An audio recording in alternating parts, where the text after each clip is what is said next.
B. Exceções à teoria monista unitária. Muito bem.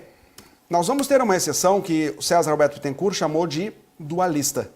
Então veja só, o artigo 29, parágrafo 2º, por mais que eu não dê nome a ele, ele é uma exceção. Deixa eu ver se eu faço isso aqui. Quero assim. Ah, não era lá.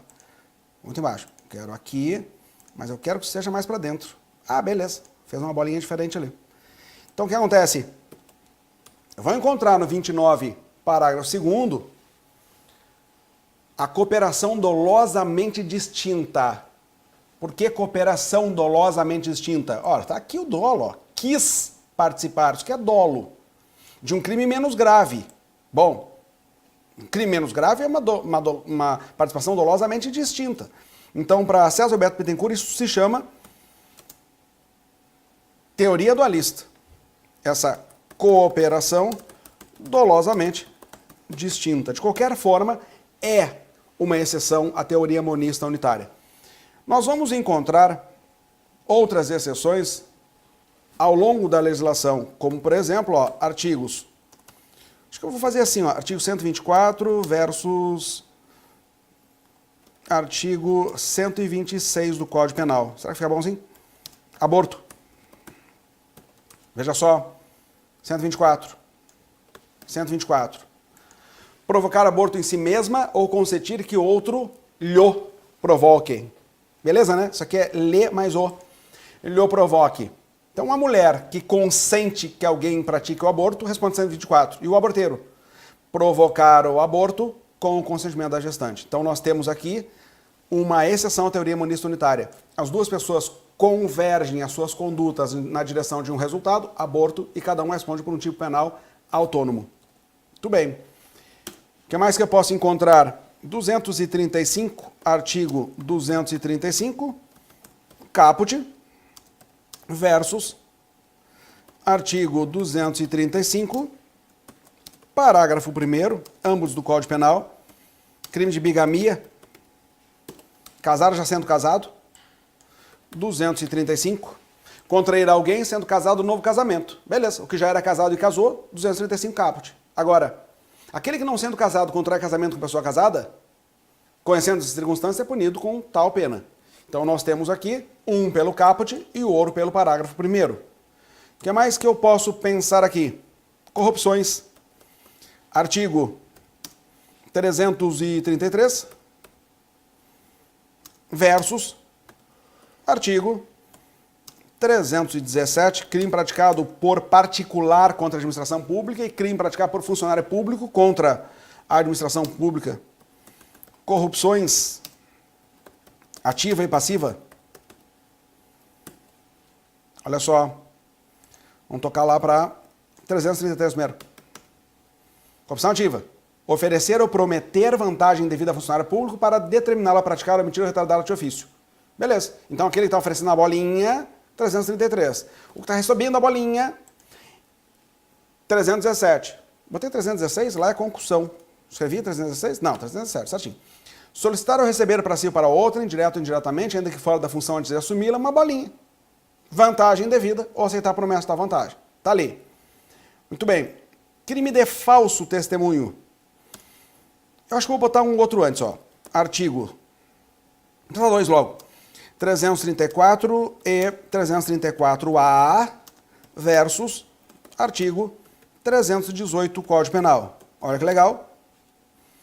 Aqui vai descaminho e contrabando e favorecimento ao descaminho ou ao contrabando. Beleza. Estou pertinho aqui, ó. 334. Mais. Iludir no todo ou em parte o pagamento de direito ou imposto devido pela entrada, pela saída ou pelo consumo de mercadoria. Beleza, tá ali.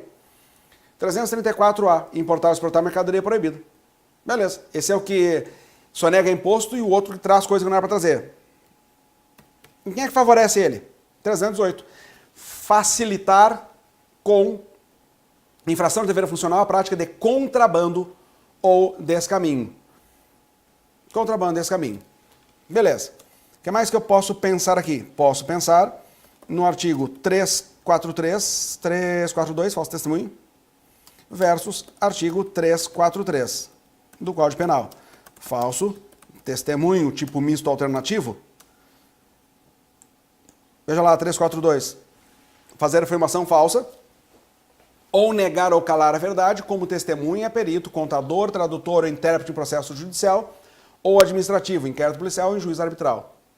Beleza. Então quem faz a afirmação falsa, quem mente, quem nega ou quem cala, temos aqui como se fosse, nós não temos essa denominação da legislação brasileira, como se fosse um perjúrio aqui, fazer afirmação falsa, como se fosse uma recalcitrância, negar, e como se fosse uma reticência, calar.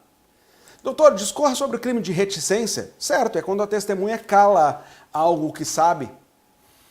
O que seria um crime de recalcitrância? Quando ela nega declarar aquilo que ela sabe. O que seria o crime equivalente a perjúrio? Falso testemunho. Nós não temos essa terminologia reconhecida aqui. Eu tenho falso testemunho e falsa perícia. Beleza. Olha o sujeito. Dar, oferecer ou prometer dinheiro ou qualquer outra vantagem a testemunha, perito, contador, tradutor, para fazer afirmação falsa. Negar ou calar a verdade. Esse aqui deu uma coisinha para o outro mentir, para o outro calar ou negar. Então tivemos uma quebra da teoria monista ou unitária. Eu posso até pensar aqui também, ó, nos artigos, vamos pensar aqui, 319A pode ser? 319A versus artigo 349A do Código Penal. Eu posso estar enganado, mas eu estou indo até bem além do meu livro, porque eu não me lembro de ter colocado todos esses exemplos lá. Ctrl F, 319, está ali. Deixar o diretor da penitenciária ou agente público de cumprir seu dever de vedar ao preso o acesso de aparelho telefônico, de rádio ou similar, que permita a comunicação com outros presos ou com o ambiente externo. Esse é o problemaço que nós temos, né? Entrada de celulares nos presídios. Então, aqui eu tenho um crime próprio, que só pode ser praticado por esses agentes. Ok, então quem deixa entrar, responde para o 319A. Beleza. E aquele que entra, partícipe desse? Não, teve uma quebra da teoria monista unitária. Quer ver? Ó? 349A. Ingressar, promover, intermediar, auxiliar ou facilitar a entrada de aparelho telefônico, de comunicação móvel, de rádio ou similar, sem autorização legal em estabelecimento prisional. Então, olha só. Ingresso de celulares e afins nas unidades prisionais fora da lei de drogas. Ah, bom, aí eu tenho uma penca. Mas vamos mexer pelo menos aqui. Então, vamos ver o que tem de lei aberta aqui. 11.343, tá bem essa. Olha só. O sujeito que é traficante dança no 33, certo? Importar, exportar, tem 18 verbos aqui. Tráfico, listício de drogas. O sujeito que financia ou custeia, financiar ou custar a prática de qualquer dos crimes dos artigos anteriores, 33 caput, parágrafo 1º e 34 dessa lei, tem uma pena diferente. Olha do tráfico. Reclusão de 5 a 15 anos. Cadê? Ó, reclusão de 5 a 15 anos. Aí o sujeito que faz o aporte financeiro, 36, vai tomar de 8 a 20 anos. Então eu tenho tranquilamente aqui artigo 33 da Lei de Drogas versus 36, 11.343 de 2006. Eu já vou embalar mais um aqui, ó. 37 também. Ó. E 37. Porque o que 37 faz? Ó, 37. Colaborar como informante com grupo, organização, associação destinados à prática do tráfico. Antes dessa lei, antes da lei 11.343, a pessoa que financiava ou custeava o tráfico era partícipe do tráfico. E era melhor, hein? Era melhor. Reclusão antes era de 3 a 15 anos. Era melhor. Agora é o quê? Agora é reclusão de 8 a 20 anos. Piorou? Então, nesse caso, é a hipótese de lex gravior. Novatio criminis, novatio delicti. Um novo tipo penal que não existia antes e que promoveu o rompimento da teoria monista ou unitária do artigo 29 do Código Penal. Agora, no informante, veja lá, colaborar como informante com grupo, organização, associação. Pena 2 a 6. Melhorou, né? Melhorou por quê? Porque antes ele era partícipe do tráfico, tomava de 3 a 15 anos. Eu estou falando certo, 3 a 15. Hoje é 5 a 15, mas antes era 3 a 15. Mesmo que eu compare ele com o partícipe do tráfico, que ele era antes, o fogueteiro, vaposeiro, oleiro, biqueiro, luz, luzinha, falcão, falcãozinho, fumaça, fumacinha. Toda vez que eu uso no diminutivo, é porque nós estamos diante de uma criança e adolescente. Esse é o sinalizador do tráfico. Antes, ele respondia com o partícipe do tráfico. Então, pensar que tomou a pena mínima, 3 anos. Olha como ficou agora. 2. 2 anos. Melhorou ou melhorou? Melhorou. Melhorou. Então, eu tenho aqui uma lex missor. Estranho, né? Estranho, porque eu tenho uma criação de um tipo penal novo. Tá. Então, se a criação de um tipo penal novo é lex gravior. Sob o ponto de vista só de ter criado um tipo penal novo, para quem nunca praticou o crime, é lex gravior.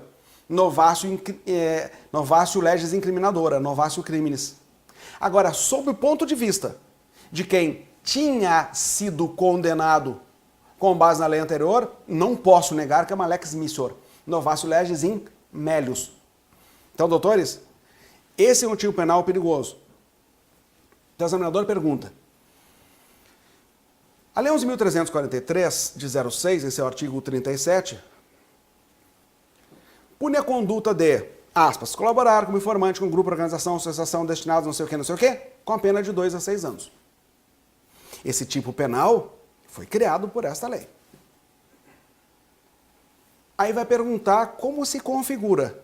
Se estamos diante de uma lei penal benéfica, lei penal gravosa, como é que faz? E você vai ter que dizer, em relação aos agentes que haviam sido punidos na vigência da lei anterior com partícipes do tráfico, inevitavelmente lex missor, novatio legis in melius, e por isso tem que retroagir. Então o cara tomou 3 anos, tem que baixar essa pena para 2. Se ele tomou uma pena mínima lá, a pena mínima aqui, 2, está ganhando 1 ano aí.